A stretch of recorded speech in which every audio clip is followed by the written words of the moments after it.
So, 2023 in review, as my thoughts drift over what has happened in the last 12 months, I can see that the internet and the social media are ever more polarizing. So the communication through the digital media, through the online ways, has been ever more difficult because the artificial intelligence that has been evolving along with time, I mean, they are tweaking it, they're improving it on it all the time, is feeding us what we need to or want to see. So rather than everybody hearing the same thing and sorting it out, these channels are feeding us more of what we're interacting with.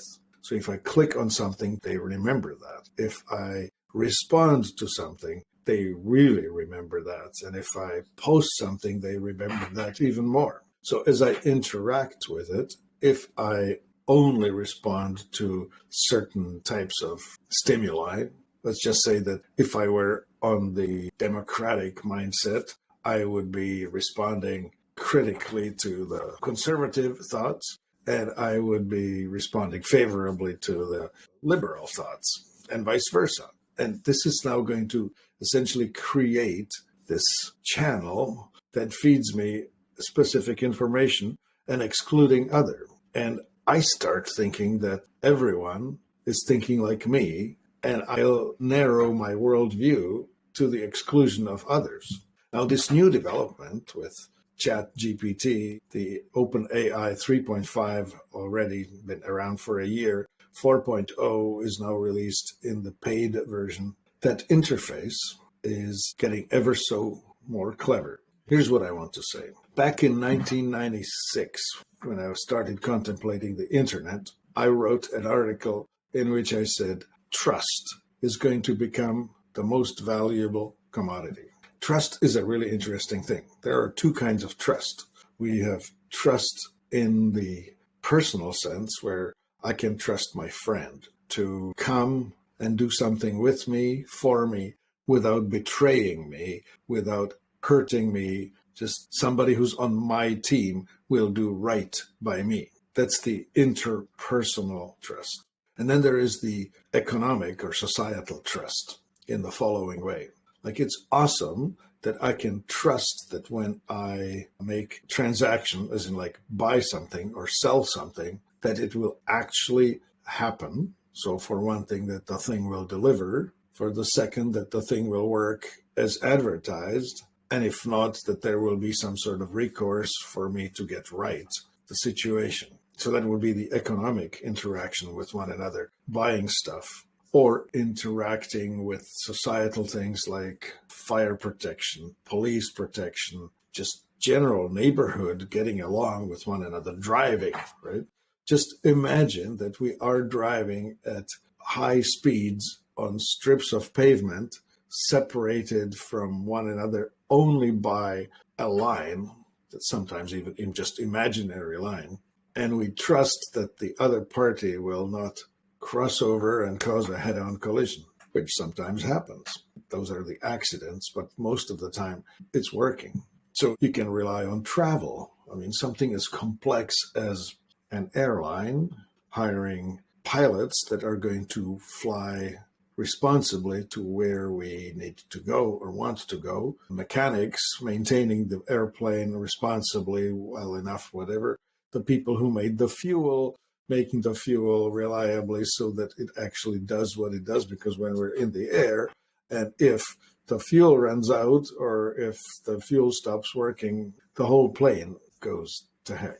So I'm just illustrating the trust of the existing within a society, which is a commercial trust, the trust that people will do what they say they're going to do, and we don't even have to think twice about it. Contrast simple transaction. Let's just say that in a cash society with barter, somewhere in a developing country, a person has raised a goat that he would like to exchange for something.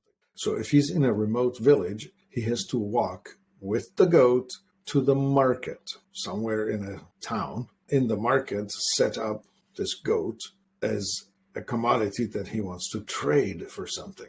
Normally you would trade it for money, but if money isn't working, then you're trading it for something you want, such as a pair of shoes. Well, these pair of shoes may or may not be at equal value to the goat. We need to somehow establish the personal need. And it's the number of transactions that have been happening, thousands of goats being sold and exchanged for stuff, that we have come to understand that goat is worth $350 or so, give or take, right? Or cow is worth $1,000, give or take. And we will exchange things using the money as the counting medium for the middle. The society that is efficient, as we have it, finds it very easy to do transactions without thinking about it. The inefficient society causes the number of transactions that a person can do in one day or in 1 hour to plummet greatly.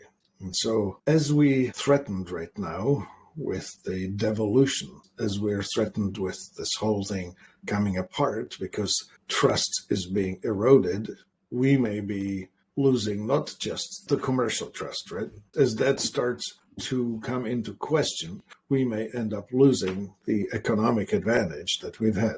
I believe that it's the astrological influence of the Pluto, being the planet of rebirth, destruction, and recreation, the phoenix, right? Burning everything down to ashes so that new may emerge. We are at the very end of the Pluto in Capricorn. Pluto in Capricorn has dealt with government, culture, societal structures, and all of that. We're coming to the end of all of that. Next year, Pluto goes firmly into Aquarius. Aquarius being the technology, internet, invention, stuff like that. So there will be dramatic changes how things are done online. And we see the dawning of it already with the AI. Now, here's the scary bit about AI I want to mention, and that's this. The interface of the AI is natural language. So it can communicate to you through an avatar or through text. I actually saw an advertisement online the other day. I saw it, one on YouTube and one on Facebook. They both involved a public figure. One was a newscaster. The other one was Elon Musk. And in both cases, this person was speaking in their voice, telling, with their face moving as if it were natural, telling a story, selling something, explaining something that I know for 100% would not happen. Like Elon Musk was talking about some investment in some sort of a stock promotion deal where, he was saying things like, I have spent $170 million of my own money to invent this new technology and come and join me. This is AI and put your money here. I will help you transform your $1,200 investment into lots of money. I am certain that this was not Elon Musk. This was somebody's AI using his face and his voice to deliver the message. I guess call it deep fake. So we all need to be now aware that these deep fakes will happen. And it's possible that somewhere out there, somebody decides that they will use my face and my voice to say something that I wouldn't have said. So that's kind of scary. Why am I saying it?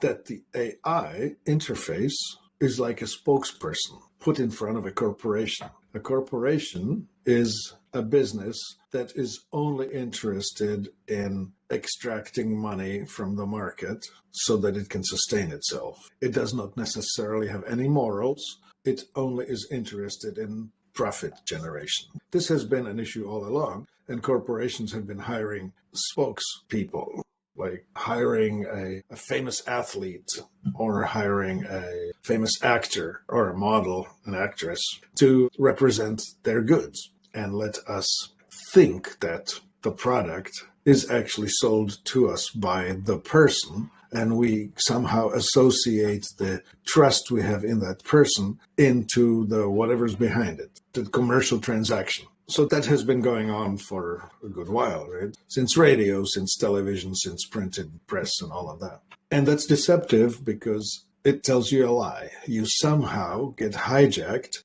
in using your friend trust, somebody that you would trust as a person, and you transfer that trust onto this spokesperson, and you transfer that onto the corporation, which is a sleight of hand, because we should have two different words for I trust you as a friend to do right by me, and I am confident in the commercial transaction to be carried out with integrity.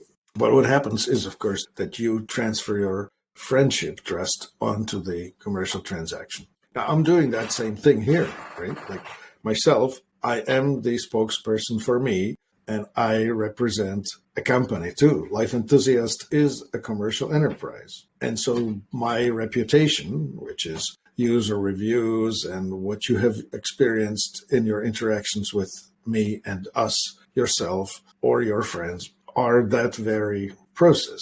And there is a difference between a small business such as ours interacting with you, because the interaction remains personal, and a larger business that becomes completely impersonal and is only using a spokesperson, a front man or front woman, to represent without really there being the personal integrity on the line. What I mean is Michael Jordan does not have his personal integrity on the line for promoting the Nike running shoes or runners or whatever you call those sports shoes, or take another example, whichever that is. So there is a shift, right? Small business has a more direct connection because the spokesperson, as in me in this case, is in fact the leader of the company. When you go large scale, when you go commercial, the publicly traded company is now owned by stockholders all over from anywhere.